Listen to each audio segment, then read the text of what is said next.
Hai semuanya, kalian pernah nggak sih ngerasa hidup kalian kayak penuh tapi kok tetap ada yang kurang? Kadang ya, kita punya banyak barang, punya pekerjaan, punya rutinitas, tapi hati rasanya kosong aja gitu. Nah, sering banget tuh, yang bikin hati kita ngerasa penuh dan bahagia itu bukan soal materi, tapi soal hubungan. Iya, hubungan sama orang lain, relasi. Sesimpel ngobrol santai sama temen, didengerin pasangan tanpa dihakimi, atau ngerasa dipahami tanpa harus banyak menjelaskan. Kalian sadar nggak? Manusia itu makhluk sosial, bukan makhluk sendirian. Kita ini butuh orang lain. Dari bayi aja, kita udah butuh tangan orang lain buat disuapin, diayun, sampai bisa jalan. Pas dewasa, meskipun kita sering sok mandiri, tetap aja dalam hati butuh seseorang. Entah teman, keluarga, pasangan, atau bahkan sekadar kenalan buat berbagi cerita. Nah, pertanyaannya, gimana sih caranya biar hubungan-hubungan itu sehat? Karena nggak semua relasi itu bikin bahagia loh. Relasi yang sehat itu bukan tentang banyaknya teman, bukan soal punya pasangan yang cakep atau hits di Instagram. Bukan juga soal seberapa sering kalian nongkrong bareng. Tapi lebih tentang kualitas, bukan kuantitas. Kayak kopi deh, daripada banyak tapi encer, mending secangkir kecil tapi strong kan? Begitu juga dalam hubungan. Pertama-tama, mari kita bahas. Kenapa sih relasi itu penting? Karena manusia itu nggak bisa hidup sendiri. Bahkan orang yang paling introvert sekalipun butuh interaksi, walaupun cuma sesekali. Relasi yang sehat bisa jadi tempat kalian merasa aman, diterima, dan didukung. Tempat di mana kalian bisa jadi diri sendiri, tanpa topeng. Tapi membangun relasi yang sehat itu nggak instan kayak mie rebus. Nggak cukup cuman kenal atau sering chat aja. Ada usaha, ada komunikasi, ada empati. Iya, empati. Bukan cuma ngerti orang lain ngomong apa, tapi juga ngerasa apa yang mereka rasain. Bayangin kalau kalian lagi cerita ke teman soal masalah di kantor, terus responnya cuman, "Oh gitu ya?" Atau malah sibuk main HP. Duh, sakitnya tuh di sini. Itu bukan relasi sehat. Relasi sehat itu ketika kalian didengerin, dihargai, dan gak dihakimi. Terus, komunikasi juga penting banget.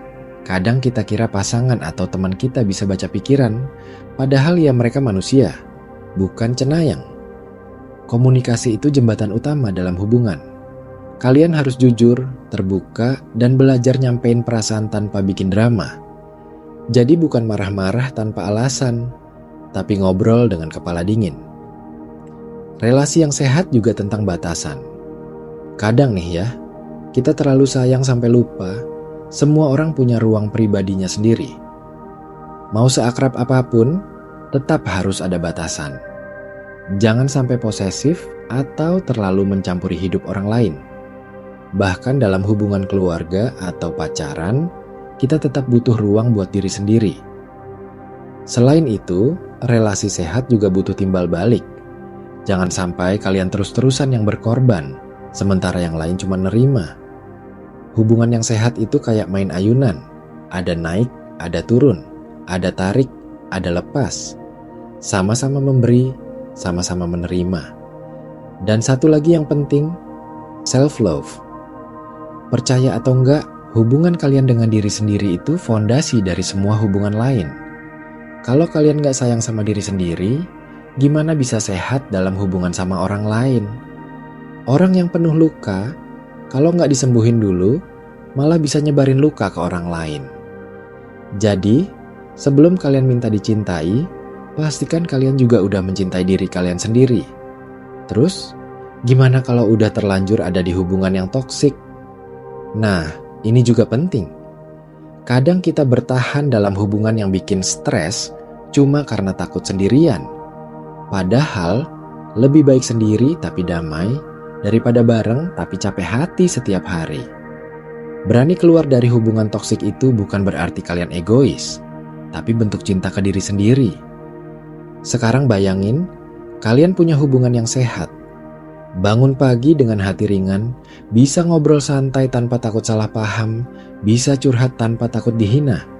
Kalian akan lebih bahagia, lebih produktif, dan lebih sehat secara mental. Gak cuman itu, hubungan yang sehat juga bisa memperpanjang umur loh. Ada penelitian yang bilang, orang yang punya relasi positif cenderung lebih panjang umur dibanding yang hidupnya penuh konflik.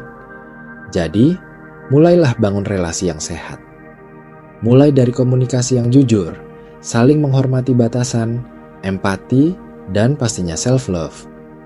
Jangan nunggu orang lain duluan, tapi mulai dari diri sendiri. Ingat ya, bahagia itu bukan tujuan, tapi proses. Dan relasi yang sehat adalah bagian penting dari proses itu. Kadang hidup kita nggak butuh banyak hal baru, cuma butuh hubungan yang lebih baik dengan orang-orang di sekitar kita. Boleh kok bercanda, boleh kok berantem kecil, namanya juga hubungan. Tapi pastikan setelahnya ada maaf, ada pelukan, ada pengertian.